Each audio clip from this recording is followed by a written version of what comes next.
for this wonderful series in the month of Kartik. Thank you for waiting patiently while we started this katha. It is mentioned that patience is not about waiting, it's about how is our mindset during that period of waiting. So thank you for your association. Very grateful to all of you. So let us get started with today's katha. Hare Krishna.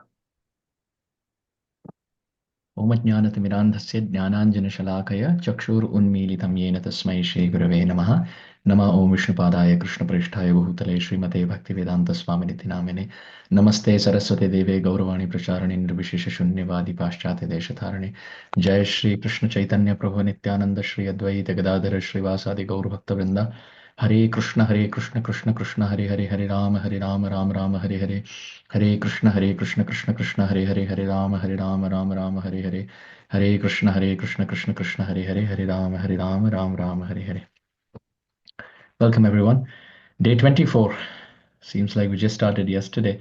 It's almost been 3 weeks now that we're all sitting together studying Srimad Bhagavatam. Let's dive into the pages of the 12th chapter of the 10th canto, Granthrat Srimad Bhagavatam. Shri Shukha Uvacha.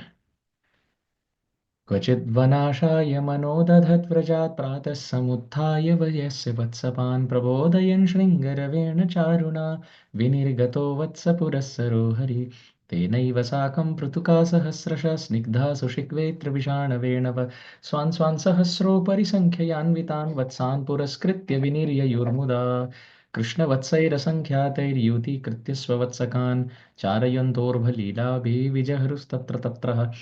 फलप्रवालस्तवकः सुमनपिच्छधातुभिः काचगुञ्जामणिस्वर्णभूषिता अप्यभूषयन् मुष्णन्तोऽन्योन्यशिक्यादीन् ज्ञातान् आराच्य चिक्षपो तत्रत्याश्च पुनर्दूराद् हसन्तश्च पुनर्ददु।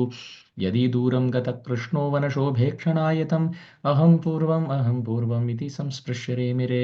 केचिद्वेणुन् वादयन्तोन्मान्तः शृङ्गाणि केचन केचिद्भृङ्गै प्रगायन्त कूजन्त कोकिलै परे। विच्छायाभिप्रधावन्तो गच्छन्तः साधुहंसकै बकैरुपविशन्तश्च नृत्यन्तश्च कलापिभिः विकर्षन्त कीशबालान् आरोहन्तश्च तैद्रुमान् विकुर्वन्तश्च तैः साकं प्लवन्तश्च पलाशिषु साकं भेकैर्विलङ्घन्तः सरितस्रवसम्प्लुता विहसन्तः प्रतिच्छाया शपन्तश्च प्रतिस्वनान्। इत्थं सतां ब्रह्मसुखानुभूत्या दास्यं गतानां परदैवतेन मायाश्रितानां नरधारकेण साकं विजह्रु कृतपुण्यपुञ्जा। यत्पादपांसुर्बहुजन्म कृच्छ्रतो धृतात्मभिः योगिभिरप्यलभ्य स एव यदृग्विषयः स्वयं स्थितः किं वर्ण्यते दिष्टमतो व्रजौकसाम्। अथागनामाभ्यपतन्महासुरस्तेषां सुखक्रीडनवीक्षणाक्षम नित्यं यदन्तर्निजजीवितेप्सुभिः पीतामृतैरप्यमरैः प्रतीक्षते। दृष्ट्वार्भकान् कृष्णमुखानघासुरः कंसानुशिष्टः सबकी बकानुज अयं तु मे सोदरनाशकृत्तयोर्द्वयोर्ममैनं सबलं हनिष्ये। एते यदामत्सुहृदोऽस्तिलापकृतास्तदा नष्टसमाव्रजौकस प्राणे गते वर्ष्मसुखानुचिन्ता प्रजासवः प्राणभृतो हि एते।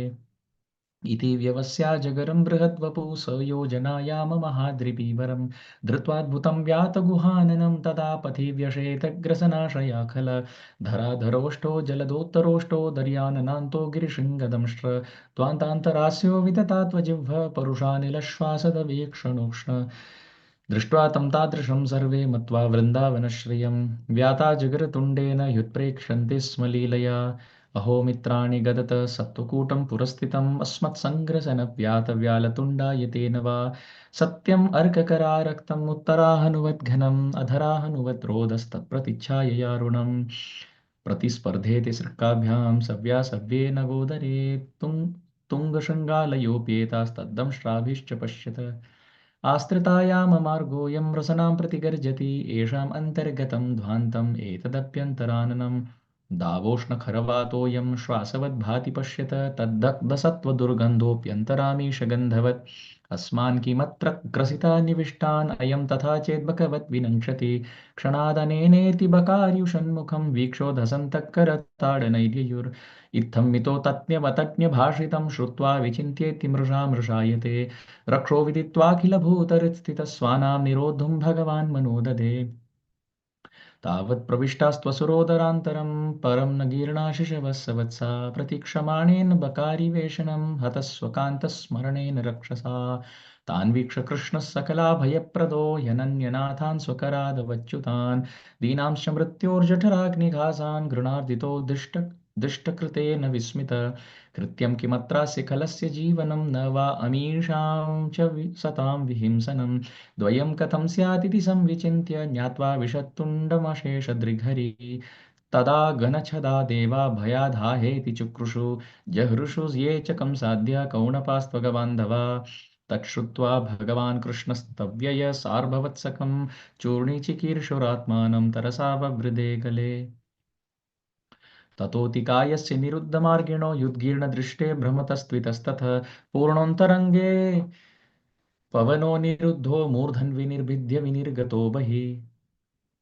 तेनैव सर्वेषु बहिर्गतेषु प्राणेषु वत्सान् सुहृदः परेतान् दृष्ट्या स्वयोत्थाप्य तदन्वितः पुनर्वक्त्रान् मुकुन्दो भगवान् विनिर्ययो विना हि भोगोतितमद्भुतं महज्ज्योतिस्वधाम्ना ज्वलयद्दिशो दश प्रतीक्षकेव स्थितमीश निर्गमं विवेश तस्मिन् मिषतां दिवौकसाम् ततोऽतिहृष्टः स्वकृतो कृतार्हणं पुष्पैः सुगा अप्सरसश्च नर्तनैः गीतस्सुरावाद्यधराश्च वाद्यकैस्तवैश्च विप्राजयन्निः स्वनैर्गणा तदद्भुतस्तोत्रसुवाद्यगीतिका जयादिनैकोत्सवमङ्गलस्वनान् श्रुत्वा स्वधाम्नोऽत्यज आगतो चिरात् दृष्ट्वा महिषस्य जगाम विस्मयम् राजन् आजगरं चर्म शुष्कं वृन्दावनेद्भुतं व्रजोकसां बहुतीत्थं बभूवा क्रीडगह्वरम् एतत् कौमारजं कर्म हरेरात्मा हि मोक्षणं मृत्युपौगण्डके बाला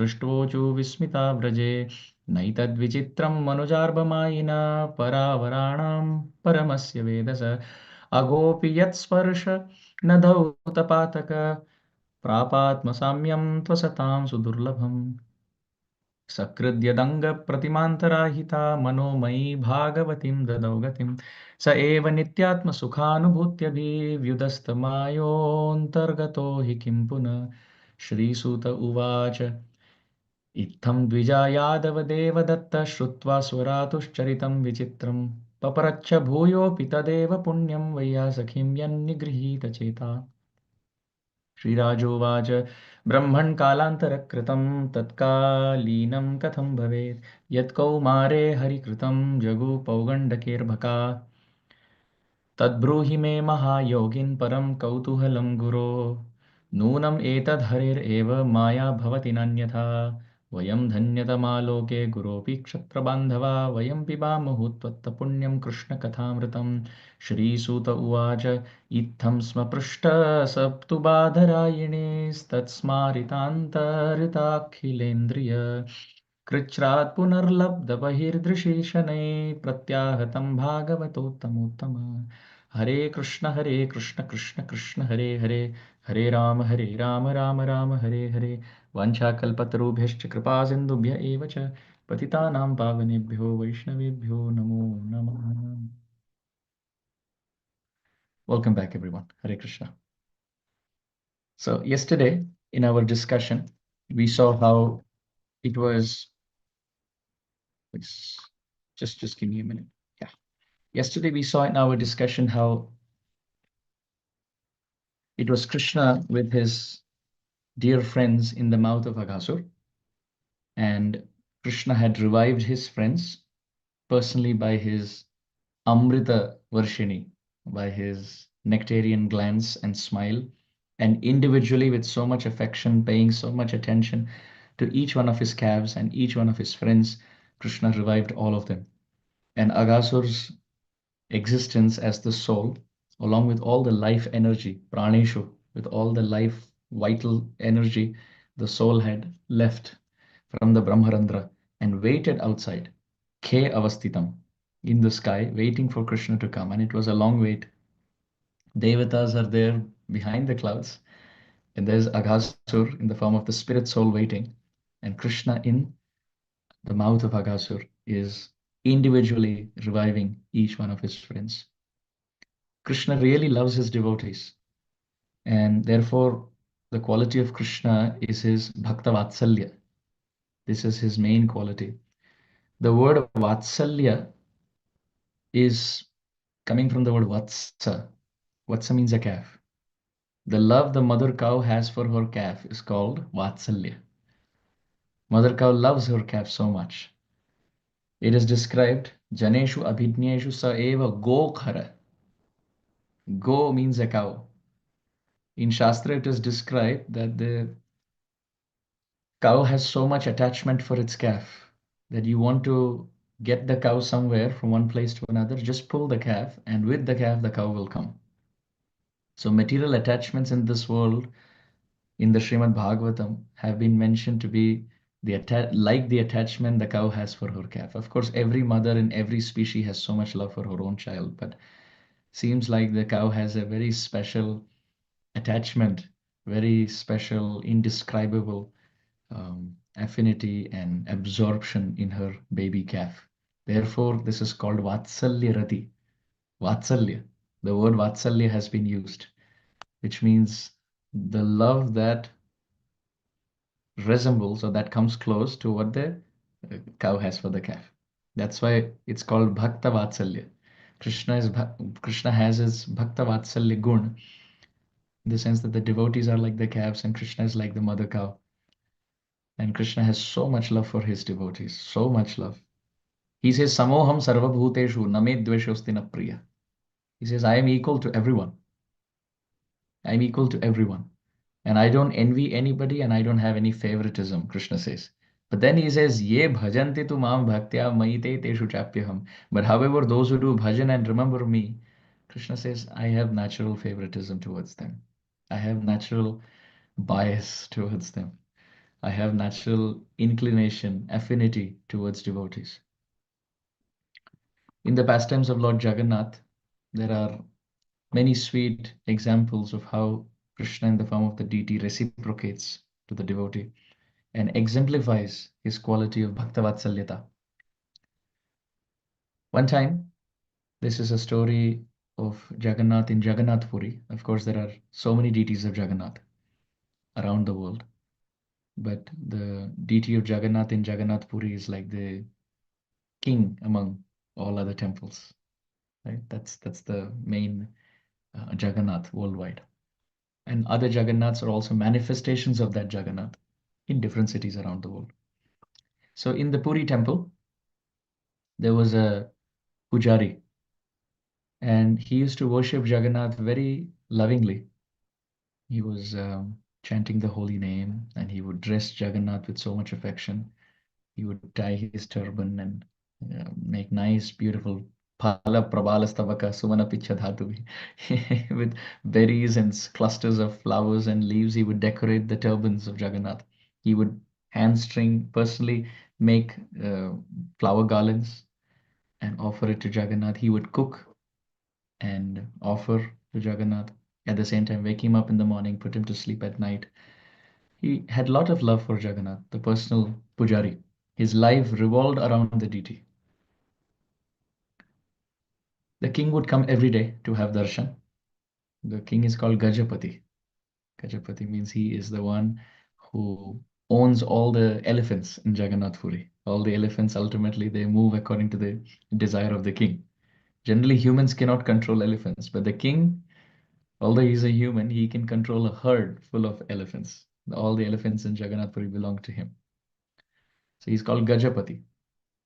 So the king would come every day to have darshan of Jagannath, and he would take little charanamrit, and he would have darshan, and he would have the shadari on the top and on the shoulders as blessings, and sometimes he would have the little fragrant oil that's offered to Jagannath, maybe a little prasadi cloth that's offered to Jagannath, sometimes a garland that's offered to Jagannath. So the king gets blessings of Jagannath, and the pujari is supposed to give that to the king. Even now, you see the tradition when senior devotees come to the temple, the pujari immediately offers a garland and offers some charanamrit, and that's the culture. So the king would come every day. One day, this pujari, his name is Talicha Mahapatra. Talicha Mahapatra, one day, as he was serving Jagannath, he got a little late in his services. So he forgot to offer a garland to Jagannath that day. And suddenly he got the news that the king is coming to have darshan. Now the king is very strict. So if he comes and he detects that there's no garland on Jagannath, then naturally, who has to face the heat? Who has to face the music? The pujari. Talicha Mahapatra has to. The surname Mahapatra, even now you can find in the Odia um, dynasties. So his name was Tolicha Mahapatra. So this pujari, he got a little scared. Oh, I forgot to, I forgot to offer a garland to Jagannath, and at the same time the king is coming. What do I do? So just at that time, he remembered there was a garland around his neck that somebody had offered to him. So he thought, now what to do? Time is too short and I have to save my skin. So he removed his own garland and offered it to the deity. Now, this is not allowed. What has been accepted by us should not be offered to Krishna. Right? You cannot taste and you cannot offer. We can't imitate Shabari. At the same time, we can't wear a shawl and then put that shawl for Jagannath. When we wear something or we touch something, that becomes muchi, that becomes unclean. But if that has to be offered to Krishna, if something has to be offered to Krishna, it has to be pristine, it has to be pure, it has to be unused. But to save his skin, Talicha Mahapatra said, okay, it's between Jagannath and me, and I know he loves me, so I'm just gonna take, uh, I'm just gonna tweak little rules here so that I can save my skin. He removed his garland and put it around Jagannath. Fair enough, the king came, and the king had darshan. He took Charanamrit, and he stood there.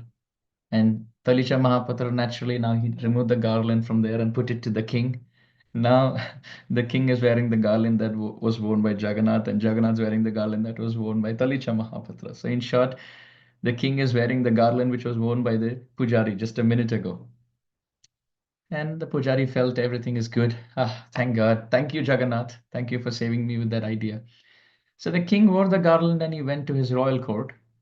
And as he was speaking to ministers, he observed something mysterious. In the flower garland that he was wearing, he could see a big strand of hair. Oh, big strand of hair. So he removed that garland. He said, where did the big strand of hair come in from a garland of Jagannath? Because Jagannath naturally doesn't have hair. At least we don't find him have hair in the TT form. So the king looked at the flower garland and said, okay, ministers, please bring in the priest. I want to ask the priest. So now the priest, as soon as he got a message that the king has called for him, he got a little nervous.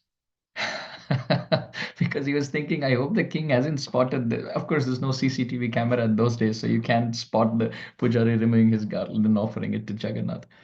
But nonetheless, the pujari came to see the king. The king said, thank you for the garland, oh dear pujari. Very nice garland. The Talicha Mahapatra said, thank you. Thank you. You're the king. It's my duty to offer the best garland to Jagannath and offer Jagannath's garland to you. Thank you. So the king said, but I just have one question. Whose hair strand is this of that garland? And Talicha Mahapatra was thinking, Krishna, Jagannath, what has happened? But now what to do? To save his skin, he offered his garland to the king. Now he has to save his skin again. So he told the king, that's Jagannath's hair. That hair belongs to Jagannath. So the king chuckled and he said, the hair belongs to Jagannath. Yes. The king said, so Jagannath has hair? The priest said, yes, you haven't seen, O king. You come tomorrow, I will show you. Today you have so many duties, you carry on. Tomorrow when you come, you see, I, I will show you. From close, if you see, I can show you as a pujari that Jagannath has not just hair, he has beautiful hair. The king said, I haven't seen Jagannath's hair. And if you are actually speaking lies, being the pujari of Jagannath, if you're trying to manipulate, and in Hindi they call it golmal, if you're trying to move things around just to beat around the bush, then, oh priest, I may have to take strict action against you. So I will come tomorrow and I will have darshan. If Jagannath has hair, Wonderful. That's something new for the king of Jagannath Puri, who is seeing Jagannath every day. And if Jagannath doesn't have hair, then, oh priest, you will not have your head. If Jagannath doesn't have hair on his head, you will not have head on your neck. So I may have to take some serious action. The priest said, no problem. No problem. He was stuttering and stammering in fear. And in his heart, he was weeping. How am I going to bring in hair for Jagannath? This is just not possible. So he went back to the altar. And there is Jagannath standing, of course, without hair in the deity form. Talicha Mahapatra sat there weeping, crying at the feet of Jagannath. He said, Jagannath, please help me. Now, what to do? He cried from sunrise to sunset, but still, hair is not going to grow out of the head of Jagannath. So that night, he threatened the Lord. Of course, please don't imitate this, and that's not the lesson from the story. But Vaishnavas of Palicha Mahapatra's caliber, because they're like the calf to the Lord who's like the cow, that's the point we're trying to make. They can do. There's different rules for them, different rules for us. My Guru Maharaj would say that an aircraft doesn't have to stop at the traffic light. An airplane doesn't have to stop at a traffic light, but the cars must. So Talicha Mahapatra is like an airplane. He doesn't have to stop at the traffic lights of rules. But vehicles like us, maybe cycles like us, bicycles like us, we have to stop at the traffic lights. So coming to the story, Talicha Mahapatra, he threatened Jagannath. It's like almost a letter of blackmail to the transcendental blackmail. Jagannath is the transcendental dark complexion blackmail. So Tolija Mahapatra, he is writing a letter to Jagannath, and he said, I am going to sleep with a bottle of poison next to me, and I am expecting miracle from you. By morning, when I wake up, if nothing happens, nothing super extraordinary happens, then I will just drink poison and die at your feet, O Jagannath, instead of being killed by the king. Talisha Mahapatra, with this letter at the feet of Jagannath and with little poison next to his bed, went to sleep. Next morning, he woke up and came straight to the altar. And to his unbelievable amazement, there was Jagannath standing on the altar with locks of soft black curly hair from his head. Jagannath was standing with his arms outstretched with beautiful hair cascading up to his shoulder. I don't know where his shoulders are, but up to his shoulder. He was standing there on the altar. And Tolicha Mahapatra looked at darshan of Jagannath and he started weeping. He offered his obeisances again and again, and he embraced Jagannath to his heart. And he said, My Lord, you are so kind. Just for your devotees, you're ready to grow hair. Now, Talicha Mahapatra became so confident about the circumstance and the result. He personally went to the king and he said, Dear king, I just want to make sure you don't forget what you promised yesterday. You were supposed to come and have darshan of Jagannath. So just to let you know, I just wanted to, as your servant, remind you. King said, He's so confident, this Pujari. Must be true. Came with the Pujari. The king came to have darshan of Jagannath. And when he saw Jagannath, he saw something very unique that he had never seen before. There was a turban of Jagannath, but there's so many locks of soft black curly hair from his head. Actually, Srila Krishnadas Kaviraj Goswami Pad has explained that Srimati Radharani, she remembers Shyam so much. She remembers Shamasundar's dark complexion so much, and she's so absorbed in the thoughts and the meditation and the contemplation, the absorption of the dark complexion of Krishna, that her thoughts appear as her hair. Krishnadas Kaviraj Goswami says Radharani's every hair strand, locks of soft black curly um, lumps of lushy hair, they're all manifestation of her remembrances and thoughts of the dark complexion Shamasundar. Therefore, black hair manifests. The thoughts manifest as hair. So therefore, Radharani has a lot of hair because she remembers Krishna so much. And at the same time, it is described. Krishna remembers Srimati Radharani. Krishna remembers Srimati Radharani remembering Krishna's complexion. And therefore, remembering Radharani's hair, which Krishna combs and serves Radharani so sweetly. Remembering Radharani's hair, Krishna frolics in the waves, in the waters of the dark complexion Yamuna. So Krishna swims in the Yamuna, remembering the locks of Radharani's hair. And Radharani develops her hair, remembering the dark complexion of Krishna. This is the sweetness of Braj. So now, because we know that Jagannath is Krishna in Dwarka, remembering Vrindavan, so he certainly must remember Radharani. He certainly must remember Radharani's hair. He certainly must remember Radharani remembering his complexion. And therefore, all his thoughts may manifest. Like the dark complexion hair of Radharani, he remembering Radharani's hair, which is manifested by the remembrance of his dark complexion, has manifested in the form of hair for Jagannath. So why I'm mentioning this is it is not impossible for Jagannath to have hair, because it is Jagannath remembering Srimati Radharani remembering his dark complexion. Therefore, he has hair, according to Srila. This is Srila Krishnadas Kaviraj Goswami's expression. Krishnadas Kaviraj Goswami's gift to this world in the form of his realization. So when the king came and saw Jagannath with beautiful locks of hair, the king became very angry. He said, "You foolish priest, first of all, you lied to me that Jagannath has hair. He doesn't have hair. Of course, if he had hair, I take darshan every day. I've never seen hair," the king said. "And now to make your point and to save your skin, you have stuck hair on the head of the deity of Jagannath. How sinful is that?" exclaimed the king. He said, "You put your garland on me, and therefore it was your hair strand, and that's all that you had to accept. But then you lied to me that it was Jagannath's garland, and then you lied to me it was Jagannath's hair, and now to prove your point, you have stuck hair. Look how many levels of hypocrisy," the king thought.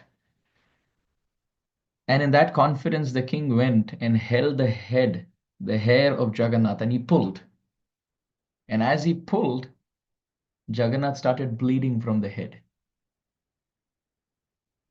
And the king couldn't believe what he actually did. He couldn't believe what he saw.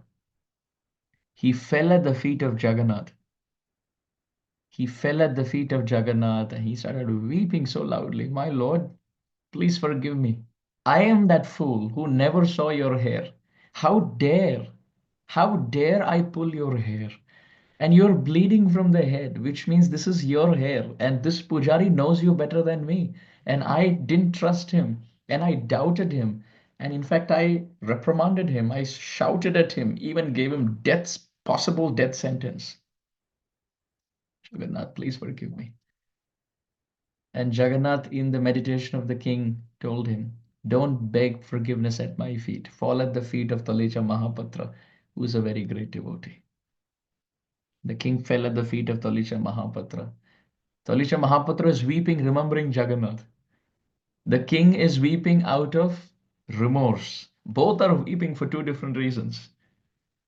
And Taleja Mahapatra embraced the king and said, "Don't worry, O king. Please don't think like this. I am supposed to be at your feet. You're trying to touch my feet. No, please, please don't do this." And the king gave 500 gold coins to Taleja Mahapatra and said, "At any time you need anything, half my kingdom is yours.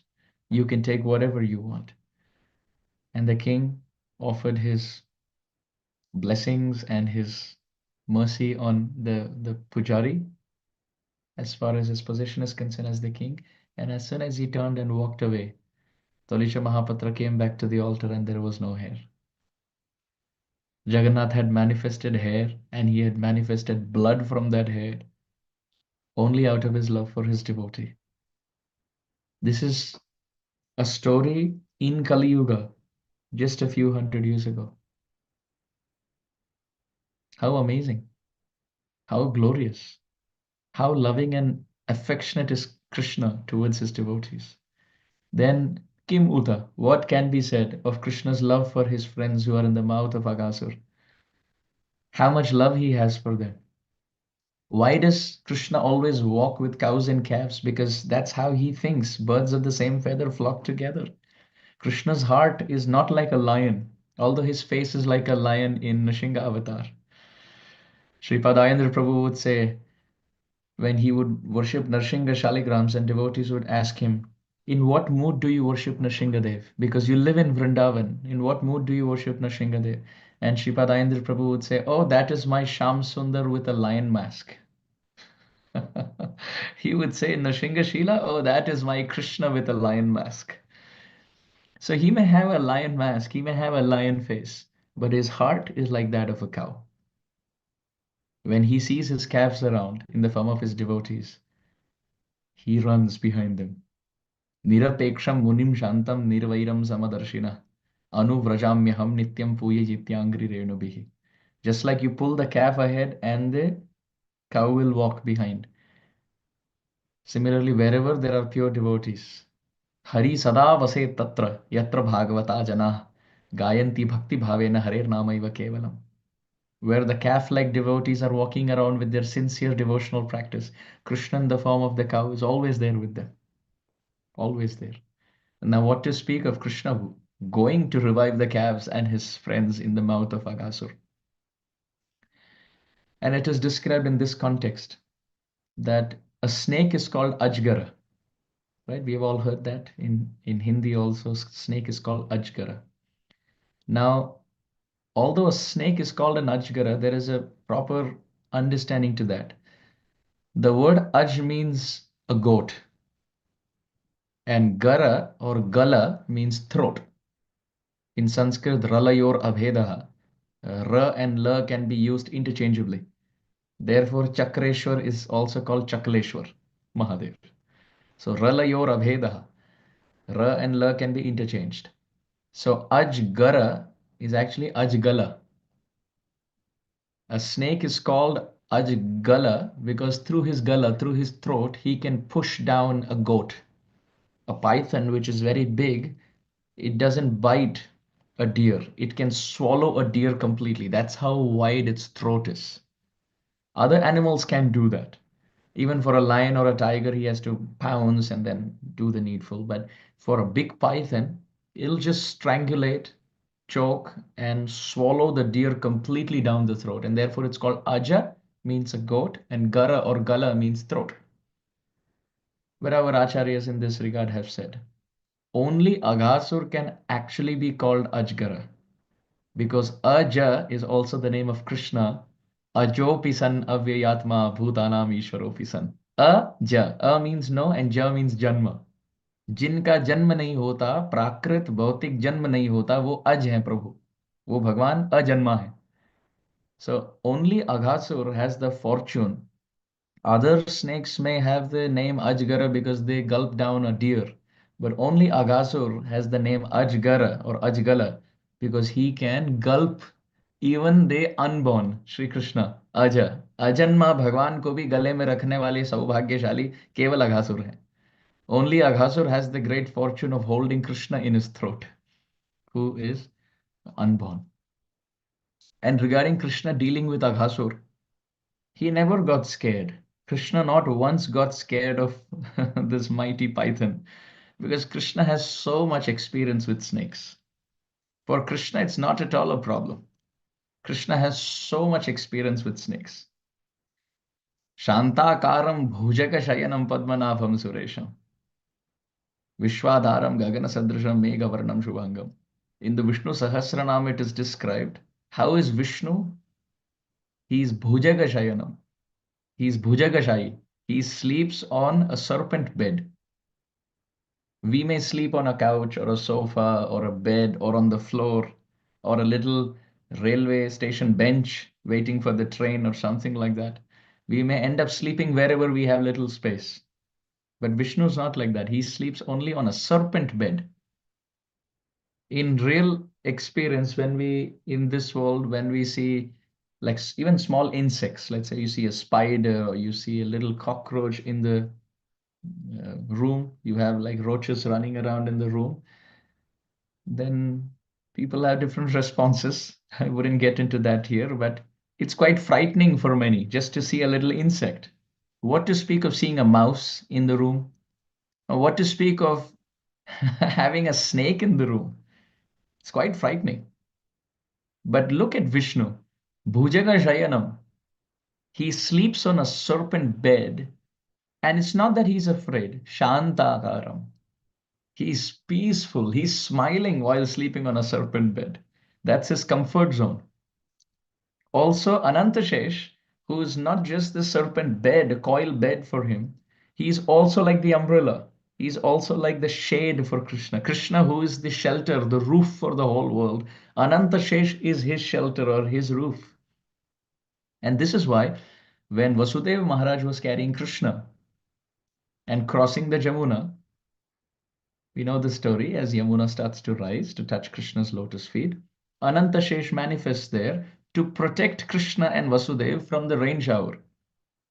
And at that time, Yamuna becomes more violent. Yamuna starts flooding and she becomes even more turbulent. Why? Because she starts telling Krishna, I got you in this world to help me free myself from a snake called Kaliya inside. And now you're coming with your own snake, Ananta. So Sri Hari Suriji writes, and my Guru Maharaj explains this in the birth pastime of Krishna, that when Vasudeva Maharaj was carrying Krishna, Yamuna became intense and ferocious because she was giving way to Krishna and Krishna's father into her heart.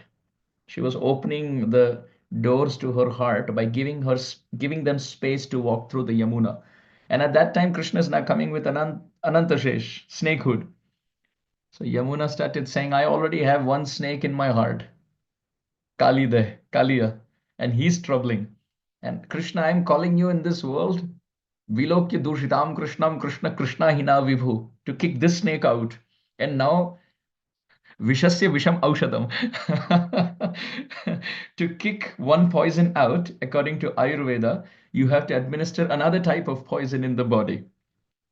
Vishasya Visham Aushadam. So if there is poison in the body, the Ayurvedic doctors would administer another type of poison in the body, which will kick the previous poison out. So it's almost like there's poison in the body of Yamuna because of the presence of Kali, and now Krishna is bringing another snake, Anantashesh, so that Vishasya Visham Aushadam. So this Ananta can kick Kaliya out. So Krishna's experience with snakes is quite profound. Quite profound. In fact, his brother himself is Shesh, Anantashesh. His brother Balaram in itself is Anantashesh. And Krishna is Shesh and Ashesh at the same time. In Vedic mathematics, Shesha means remainder. You see, you have the dividend, divisor, quotient, and remainder. In any division, so you have the remainder. That's called Shesh. Shesh in Sanskrit also means what's left over, Shesh Bhag. Right? So Krishna is Shesh. Why? Because at the end of everything, after all the annihilation takes place, who remains? Krishna remains. So he's Shesh. But at the same time, he's Ashesh. He's unlimited. Even when everything exists, he exists eternally. And even when everything is wrapped up, he is the remainder that's left. So he's Shesha and Ashesha at the same time. So Krishna has a lot of experience with snakes, which is Shesha. Ananta, therefore, he's called Ananta Shesha. Ananta means unlimited, Ashesha. And Shesha means that which remains. Therefore, Krishna is called Shesha Shai. In Vrindavan, there's a deity, Shesha Shai, where you can find a very beautiful image of Vishnu sleeping on Kshiravdakashai. That's actually Krishna giving darshan to his friends as Vishnu. So he's called Sheshashai in Braj. Also, the best among Vaishnavas is Lord Shiva. And what does Lord Shiva hold in his throat? Snakes. He's always having snakes. So imagine if Lord Shiva, as the greatest Vaishnava, doesn't have fear from snakes, then what to speak of Krishna, whose name is being chanted even by Lord Shiva. According to the Ramayana, it is described that Brahmam Bodhi Samudbhavam Kalivalam Pradvamsanam Chavyayam Srimad Shambhu Mukhendu Sundara Vare Samshobhitam Sarvada Samsaramaya Bheshajam Sukhakaram Shri Janaki Jivanam Dhanyaste Kritino Pibanti Satatam Shri Ramanamamritam. In the Ramayana, it's described that the name of Ramachandra is so sweet, it's the greatest nectar that ever exists. So, in the churning of the milk ocean, Samudra Manthan Leela, what did Lord Shiva drink? He drank poison. But as Hanuman, what is Lord Shiva drinking? Nectar in the form of Ramna. As Lord Shiva, he drank poison. But that same Lord Shiva appears as Hanuman. And in Ram Avatar, he's singing Sri Ram, Jai Ram, Jai Jai Ram. And even as Lord Shiva in Kailas, he's always singing Sri Ram, Jai Ram, Jai Jai Ram. So he who temporarily drank poison eternally drinks nectar. And that Lord Shiva always has snakes. And he's remembering Krishna. So what fear does Krishna have from snakes? No fear, absolutely. Also, it is described, Krishna trasyati kala bhima bhujago, Krishnasya sarvam vashe. That Kali Yuga is like a snake, it is described. Kali Yuga is like a big black python snake ready to swallow all of us. And Krishna trasyati kala bhima bhujago. It is only Krishna's name which is compared to the forest fire. Why forest fire?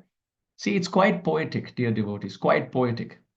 काव्य के दृष्टिकोण से यदि देखा जाए, ये बहुत उत्कृष्ट बात है. It's a very beautiful thing from poetic perspective.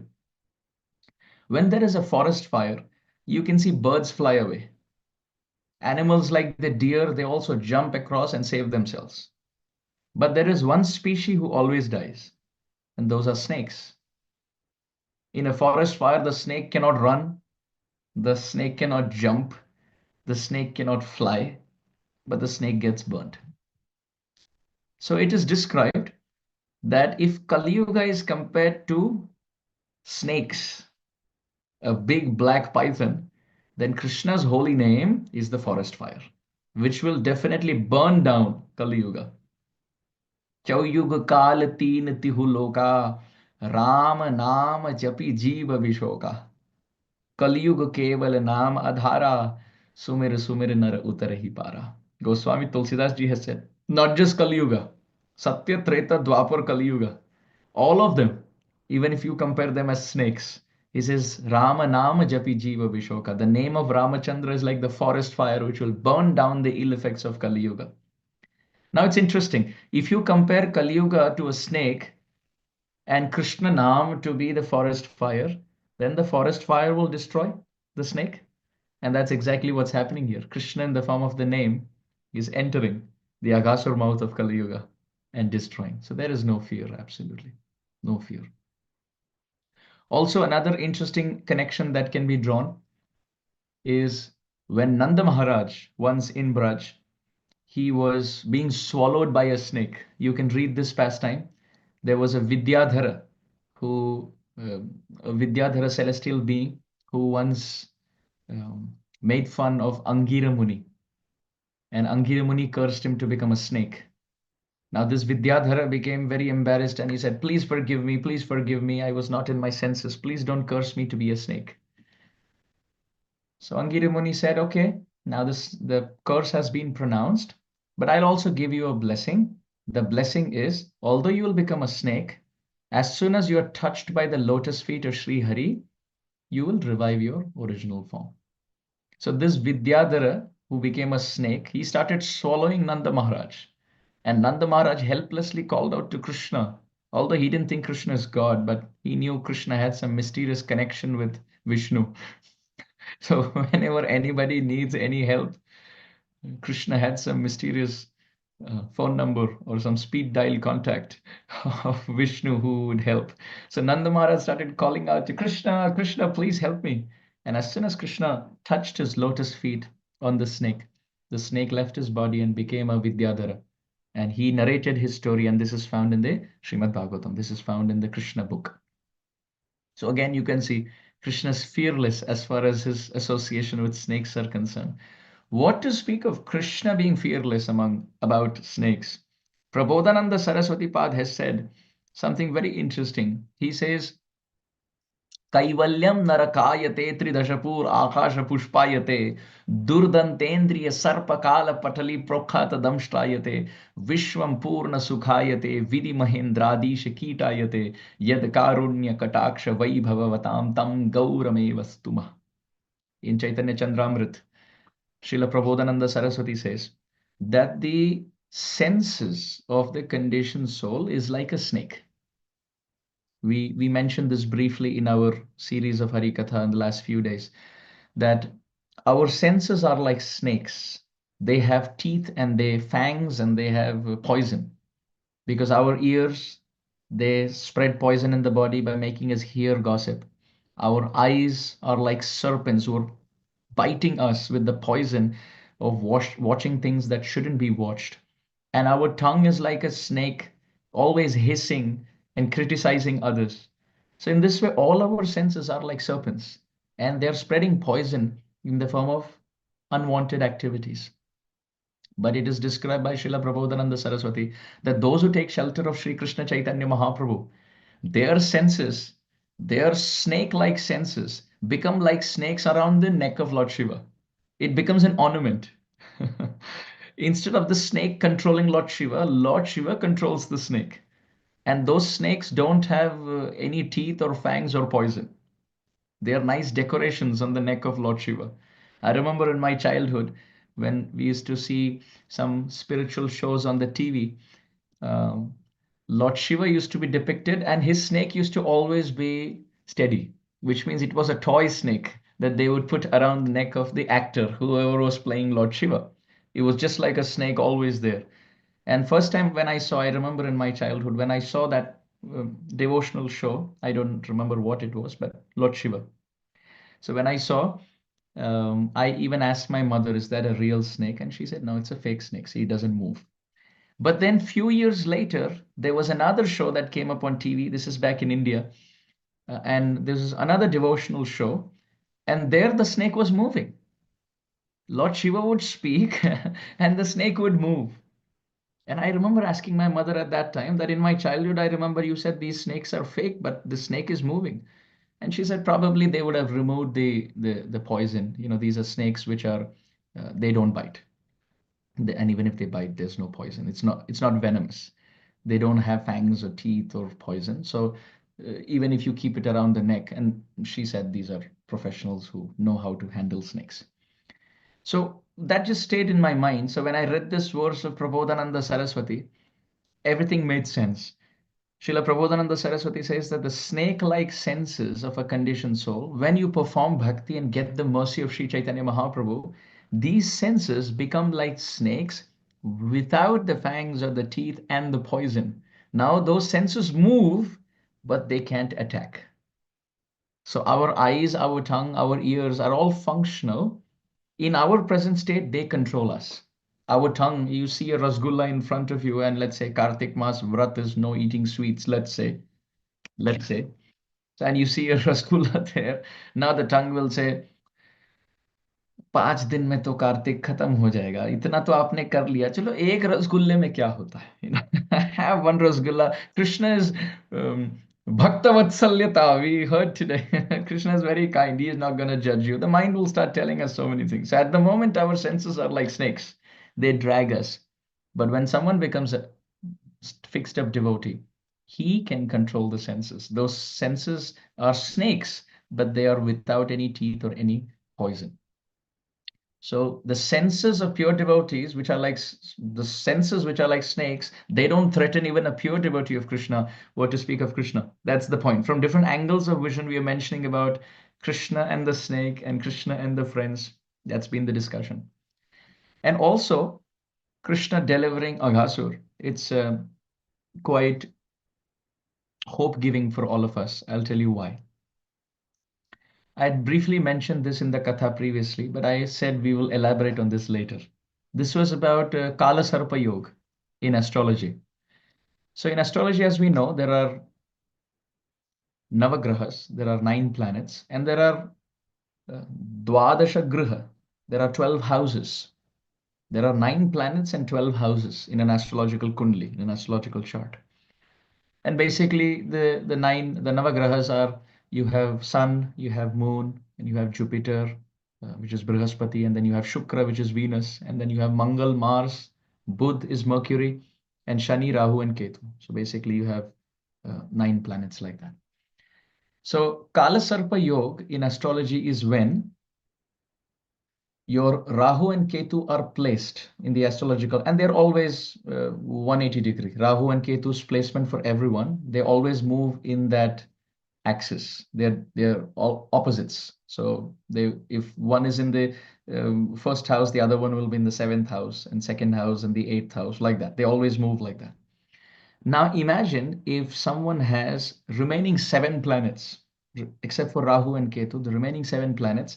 So if you have an astrological chart like this, and let's say your Rahu and Ketu are placed here, and let's say your remaining 7 planets now that we counted, they're all placed between the face and the mouth of the serpent, which means, let's say Rahu and Ketu are considered to be like the mouth and the tail of a serpent.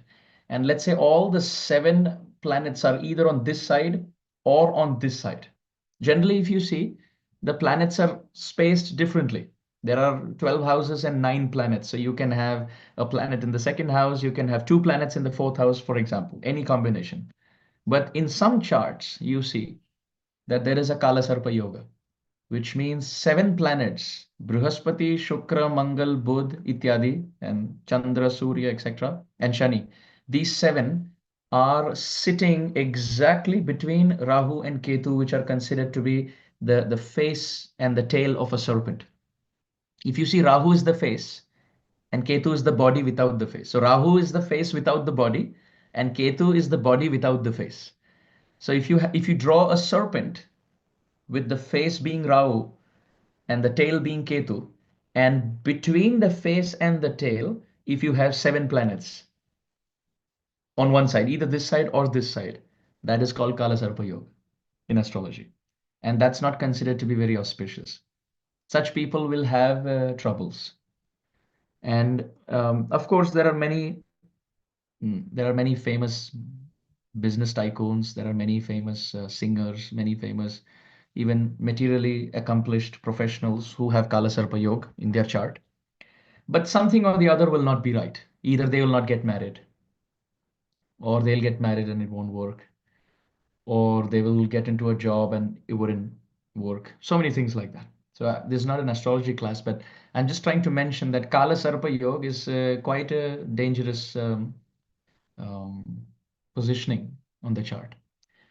And the only way, according to Vedic astrology, you can overcome the effect of Kala Sarpa Yoga is by chanting Vishnu Sahasranam, the 1,000 names of Vishnu.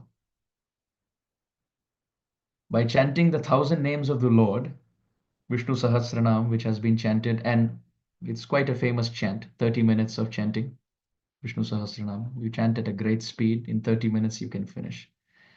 Sri Baladev Vidyabhushan has commented on the Vishnu Sahasranam. Srila Bhaktivinoda Thakur has quoted the Vishnu Sahasranam. Sri Chaitanya Mahaprabhu recommended the Vishnu Sahasranam. When Srivas Thakur was doing Shraddha for his father, and Srivas Thakur asked, what chant can I chant for the deliverance of my father? Sri Chaitanya Mahaprabhu said, Brihat Sahasranam, which means Vishnu Sahasranam. So if the names of Krishna or the names of Vishnu, Ramachandra, they are chanted, that's the Ramban remedy to overcome Kala Sarpa Yoga. And not just Kala Sarpa Yoga, any astrological inauspiciousness can be overcome by chanting the holy name. And this we have seen in so many Vedic astrological charts. People who have a certain dosha and they increase their chanting. Instead of chanting 4 rounds, 5 rounds, 8 rounds, they are chanting 16 rounds, 32 rounds every day. There's one couple I myself know. They were predicted, it was love marriage. They were predicted about 10 years ago that if they get married, then they will separate. But they were devotees and they wanted to get married to each other. So they said, okay, we'll take the risk. We will take the risk. So they got married. Now they couldn't do anything. They just took the risk. And after marriage, they met another astrologer who said, well, you can't separate now, but one thing you can do is together you can read Srimad Bhagavatam every single day. And that Prabhuji and that Mataji read 30 minutes of Srimad Bhagavatam with each other together every single day. It's been 10 years now, and they're married with no inauspiciousness.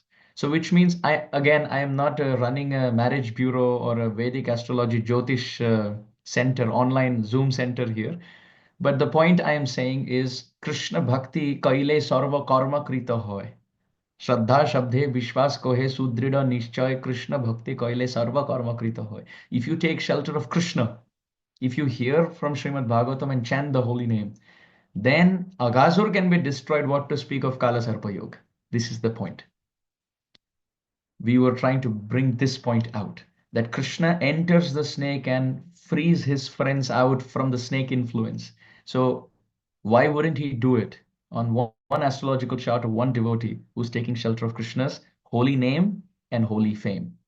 Holy name in the form of Nam, Japa and Nam Kirtan, and holy fame in the form of Srimad Bhagavatam. I have personally heard this from the lips of my Guru Maharaj, that if you chant the holy name sincerely, and if you study Srimad Bhagavatam, and if you serve the Vaishnavas without criticizing them, he said, Avashya Krishna Prem milega, isme koi sanchay nahi. My ears have heard this myself, that if you serve the Vaishnavas without criticizing them, and you take shelter of Srimad Bhagavatam and chant the holy name, then Krishna's mercy will enter our lives. So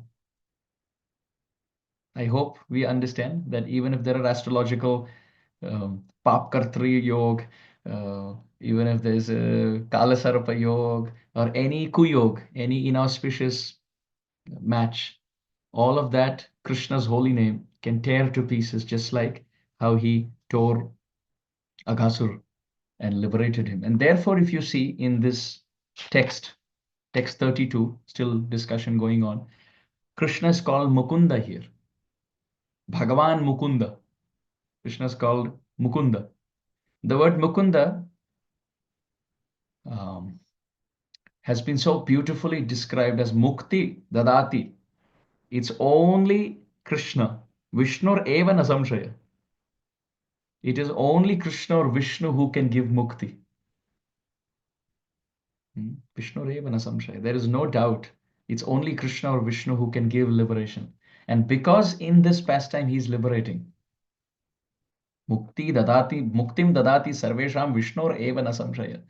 He is liberating his friends from Aghāsura and liberating Aghāsura from the cycle of birth and death.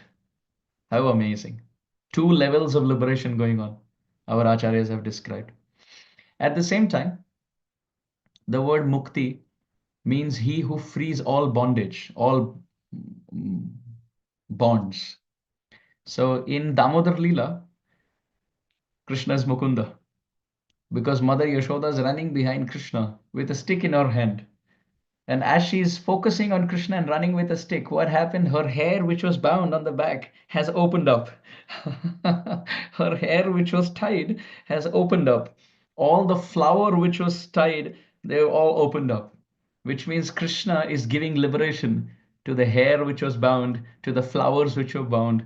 So why won't he liberate devotees who are bound in the cycle of birth and death? Therefore, Srila Rupa Goswami calls Krishna Radha Mukunda Padasambhava Garma Bindhu.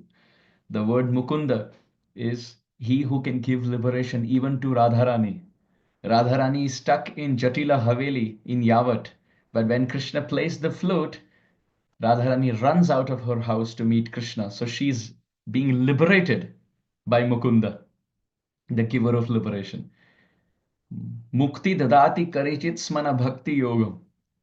You must understand Krishna gives mukti very easily, but he doesn't give bhakti very easily. He doesn't give bhakti. Bhagavatam describes mukti dadati karichit smana bhakti yoga. Bhakti nahi dete, mukti dete hain. Because you see Krishna, this is just a transcendental humor. You see Krishna, he appeared in the Vaishya Kul, Gopavansh. And Vaishya means trade. So they always think of profit and loss. You see somebody who's a Vaishya, he's pretty miserly. He will not give anything so easily for free. You pay 100 rupees and he will give you worth 100 rupees. He will never give you a free discounted gift, never, because he's thinking with respect to profit. Because Krishna is appearing in the he's appearing in the family of Vaishyas, he will never give bhakti so easily. Okay, you cry and I will give you mukti, that's it, but I will not give you bhakti. Because to give mukti, we have to run behind Krishna. But if he gives bhakti, then he has to run behind us, and that he is not ready to. So this was a dosh in Krishna Lila, that he was a little miserly because of being born as a Vaishya. So he bumped up, and in Kali Yuga he appeared as the son of a Brahmana, the son of Jagannath Mishra, as Chaitanya Mahaprabhu. And the quality of a Brahmana is one is selfless. One doesn't think with respect to profit and loss. And therefore, patra vicharanam na kurute na param vikshate deya deya vimarshako nahi nava kala pratiksha prabhu.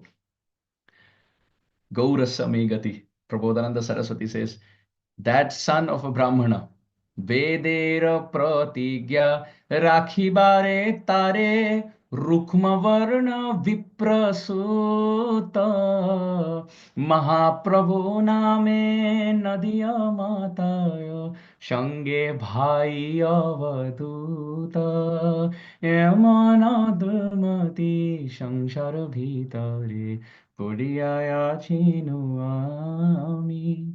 Srila Bhaktivinoda Thakur has also said, and Prabodhananda Saraswati is saying, as a Brahmana, Chaitanya Mahaprabhu is liberally giving out Krishna Bhakti and Krishna Prem without any patra apatra, without any consideration of patra or apatra. You see, patra means qualification, patrata, but patra also means vessel.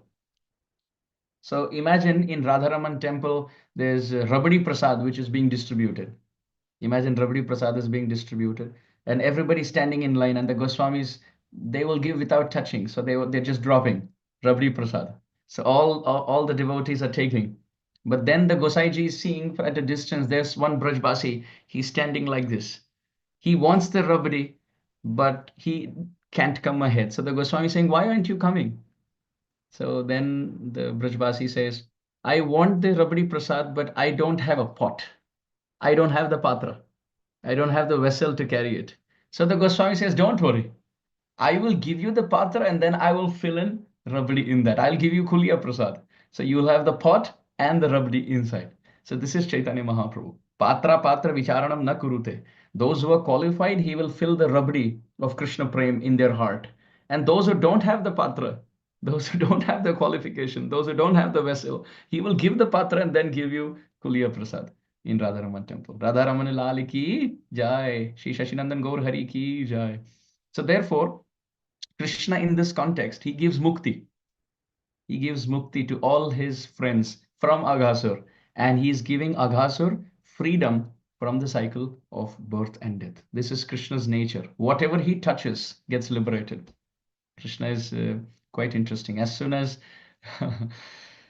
the ropes were coming closer to bind him, one Acharya writes that when Mother Yashoda was trying to bind Gopal, Damodar, as soon as she was trying, because the rope was touching Krishna's body, the rope would get liberated and therefore it would get shortened. And then Mother Yashoda could never meet the end and bind Damodar end to end, because as soon as she would touch the belly, he is the giver of liberation. So that portion of the rope which touched Krishna's belly would get liberated. And then Mother Yashoda would think, oh, the waist is only this small and the ropes are this big, then how is it that this unlimited is not able to bind this smaller belly? So that's Damodar Leela. Krishna is giving liberation. And he who gives liberation himself gets bound by Mother Yashoda's love. This is Damodar Leela. He can give mukti to everyone, but he himself is bound. He himself is bound. And even while being bound, he's thinking about others, like the Yamalarjuna trees, and going around and getting stuck between them and liberating them also. Krishna himself is bound at that time. But at that time also, he's getting stuck between the two Yamalarjuna trees and uprooting them. This is the type of giver of liberation that Krishna is. At the same time, the word Mukunda means he whose mukha, whose mouth, when he opens, the row of pearl-like teeth, they are so beautiful that they can put the kunda flower to shame. So mu means mukham, and kunda means the white jasmine bud. So when Krishna smiles, his rows of teeth are effulgent. They are so radiant that they can put rows of jasmine bud kunda flowers to shame. Therefore, he is Mukunda. He is Mukunda. Another interpretation of Mukunda, Mu means mukti, and Ku means kupsita. Kupsita means disgust. The face that a child would make if you give him little lime. What's the face a little baby would make? A little disgusting face, right? Because he's like not liking the taste. So that's called kupsita. Mu means mukti, and ku means kupsita, and means ananda, and da means dadati. Krishna gives so much joy in his service that when you tell the person, do you want to become free from this material world? Is that why you're performing bhakti? He said, that's not my desire. He will say, he will do this kupsita face. So Mukunda, he who gives so much joy through his seva that the devotee will get um, disgusted just by the thought of merging into Brahman or just serving Krishna to be free from problems. This is why King Kulashekara wrote a whole book called Mukunda Mala Stotra, where the first three verses have the name Mukunda. He says, Shri Vallabheti Varadeti Dayapareti Bhakta Priyeti Bhavalunthana Kovideti Natheti Naga Shayaneti Jagan Nivaseti Alapinam Pratidinam Kuruma Mukunda Jayatu Jayatu Devo Devaki Nandanoyam Jayatu Jayatu Krishna Vrishnivansha Pradipa Jayatu Jayatu Megha Shyamala Komalango Jayatu Jayatu Prithvi Bharanasho Mukunda. In third verse, Mukunda Murthna Pranipatya Yache Bhavantam Ekantam Iyantamartam Avispratistvaccharanarvinde Bhave Bhave Mestu Bhavat Prasada. So the word Mukunda is very dear to the devotees, very dear. So therefore, Shukdev Goswami calls Krishna Bhagavan Mukunda here. That beautiful Lord, that giver of liberation, that person who gives the seva sukha and makes the person feel disgusted by the thought of mukti, and he who can clear all the bonds, all the bonds. Devyo gata vimana gatayo smaranun. In Venugit, it is described that the devatas, when they would hear Krishna's flute sound, their dress would start to slip from their body because they have tied their vastra. And when they hear Krishna's flute, because he gives liberation, that bonding of the cloth is opened. And the devatas have to hold their clothes as they're seeing Krishna and hearing the flute sound because he's the giver of liberation. So therefore, in this way, Nadyastadata Dupadari Mukunda Geetam Avarta Lakshita Manobhava Bhakna Vega Alinganam Sthagita Murmi Bhujair Murarer Grinhanti Pada Yugalam Kamalopahara. In Mukunda Geetam Avarta Lakshita Manobhava Bhakna Vega Nadyastadata Dupadari Mukunda Geetam. So by hearing Mukunda's flute, even the rivers who are bound by the two banks, they have started flooding and they've been free from their own river bodies. Now they are flooding as water out of ecstasy. So in this way, you can find in this verse um, so many beautiful aspects of Krishna liberating the friends and liberating Aghasur. I just want to wrap up by saying a couple of things. Sripad Vallabhacharya ji, in his Sri Subodhini Tika, he says that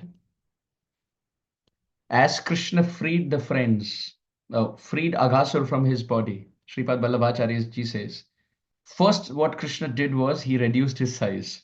He freed Aghasur, then he reduced his size before he came in contact with the friends. Because what if the friends wake up and they see, oh, Krishna? Now the friends may say, hey, there's another cave in Vrindavan which is in the shape of Krishna. So Sri Vallabhacharya ji has said that Krishna reduced his size. Sripad Prabhu, Srila Bhaktisiddhanta Saraswati Thakur Prabhupada, he says, Punartaihi Yukta. The most sweetest thing in the verse is Krishna got reunited with his friends. Also, Srila Vishwanath Chakravarti Thakur in his Sarata Darshini Tika, he writes, Swa virahata jataranayo jwalaya murchitan. That the friends were fainting or they had fallen unconscious because of the Jataragni, the fire, the gastric fire of Aghasur. But between the two, Swavirah Agni. They were burnt by the fire of separation from Krishna. And Srila Jiva Goswami Pad also in his Laghu Vaishnav Toshni, he says that human-like pastimes, Naravat Leela, can account that it was the gastric fire. But eternally, if you see, there is no fire as hot as the fire of separation from Krishna. Because those boys had not seen their Gopal even for a few minutes, while they were in Braj in front of Krishna and still not being able to see him. Shunyaitam Jagat Sarvam Govinda Virahename. The boys fainted because of not being able to see Krishna. Also, finally, to conclude, Srila Sanatan Goswami Pad, he writes in his Brihat Vaishnav Toshni that through this pastime we can learn the word Bhagavan has been used for a reason, that God comes into the snake mouth of this world to wake sleeping souls like us who have been burnt by the fire of separation from him. Srila Sanatan Goswami Pada writes that this material world is like the Aghasur snake of avidya, and all of us, we are unconscious in this snake, and Krishna comes in this world to wake us up. And therefore, Jiva Jago, Gaura Chandra Bole, Kotha Nidra Jao Mai, Pishachira Kole. Srila Bhaktivinoda Thakur says, Chaitanya Mahaprabhu comes in this world to wake all of us up. Jiva Jago, the souls are sleeping. So we are all like those friends with all of our calf-like senses. We have fallen unconscious in the snake of this material world, forgetting our Shyamasundar, forgetting our Krishna. Therefore, Krishna, as Chaitanya Mahaprabhu, comes in this world. He enters the mouth of Aghasur in this world to wake all of us up. Therefore, Srila Bhaktivinoda Thakur has said in another song, उदिल Arun पूरब भागे द्विजमणि गौर मानि जागे भकत समूह लैया साथे गेल नगर ब्राजे. When the sun rises, Chaitanya Mahaprabhu wakes up. And what does he do? Taking all his devotee associates around, he walks around for Nagar Sankirtan, Harinam Sankirtan. And all other souls are sleeping. Now, please understand two ways of sleeping. One is physically sleeping in the bed. One is being awake, but still the soul is sleeping. So it is described in the song that early in the morning, Chaitanya Mahaprabhu would see the sun rise in the eastern direction. And with his associates, what he would do? Tathai, tathai, bhajalo khol, taking his khol, his mridanga, giving the different tere kite dha beats. Chaitanya Mahaprabhu with his mridanga and his associates. Ghana ghana tahe jhajera roll, and with kartals in the hand. Preme dhala dhala shonar yanga charananu puravaje. With kartal in his hand, mridanga in the hands of his associates, with ankle bells at his feet, the golden Lord, Chaitanya Mahaprabhu, sings out to wake up all the souls in this world. Mukunda Madhava Yadava Hari, Bole na bolo re badana bhari, Miche nidavashe gelo re rati, Divasha sharira saje. Chaitanya Mahaprabhu is saying, oh conditioned souls, stop sleeping. Nighttime you're sleeping and morning time you're dressing yourself. Chaitanya Mahaprabhu is saying, Divasa Sharira Saje. दिन में शरीर को सज धज रहे हैं और रात को गेलो रे राती, one is sleeping.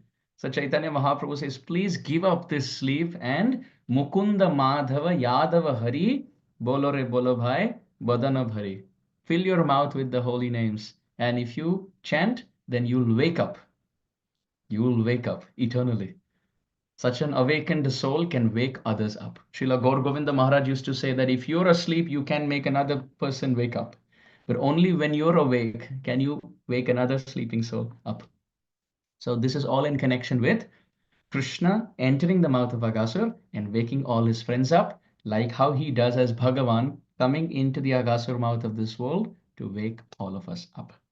We have 6 more days to go for Hari Katha, and we have 12 verses to go. So Aghasur has departed. Starting tomorrow, we will take 2 verses at a time. So exactly on the last day of Kartik, we will finish with the chapter. Srila Prabhupada ki jai, Grantraj Srimad Bhagavatam ki jai, Gaur Premanande Hari Hari Bo. Hari Hari Bo. Thank you very much, dear Amarendra Prabhu. Such a wonderful katha on a very auspicious day of Gopastami, because today the Gopastami both here in US and in India, right? You show that how Krishna is like a cow, and if we just serve the cow a calf, then Krishna will come behind us. I think this is so wonderful because in the scripture also it is mentioned, especially I think it is Skanda Purana, it is mentioned that Tvam Mata Sarva Devanam, Tvam Cha Yagnasya Karanam, Tvam Tirtha Sarva Tirthanam, Namastestu Sadanade. So basically, if we serve the cow, even if we just serve the cow, all our sins are eradicated completely. So on this Gopastami day, devotees, we can do some charity for a cow, serving the cow in some Goshala nearby. It's a very wonderful, very auspicious day. Because today is the day when Krishna started herding the cows. He was herding calf so far, but he started herding cow now. So thank you so much for reminding us about the cow, the Krishna, the love that Krishna has for cows and cow stories. Thank you so much. So dear devotees, yet another wonderful day has ended, but with the hope that we will have another new beginning tomorrow. So please join in same time, same place on our Zoom temple, and we'll see you all tomorrow. Thank you very much for your valuable association. Hare Krishna. Let's say our gratitude to Amarendra Prabhuji, and we'll see you all tomorrow. Hare Krishna. Hare Krishna Prabhuji. Hare Thank you Krishna so much. Prabhuji, thank you Thank you so so much. Jai Shri much. Radhe. Krishna Krishna Prabhuji, Danda Pranam. Hare Krishna. Dandavat Pranam, Prabhuji, Hare Prabhuji. Krishna. Jai Hare Krishna, Dandavat Pranam, Hare Krishna. Krishna and Dandavat from India. Prabhupada ki jai, jai jai Sri Radhe Ki Shyam. jai. Jai Shri Radhe Shyam. Sri Prabhuji ki jai, jai, jai. Thank you.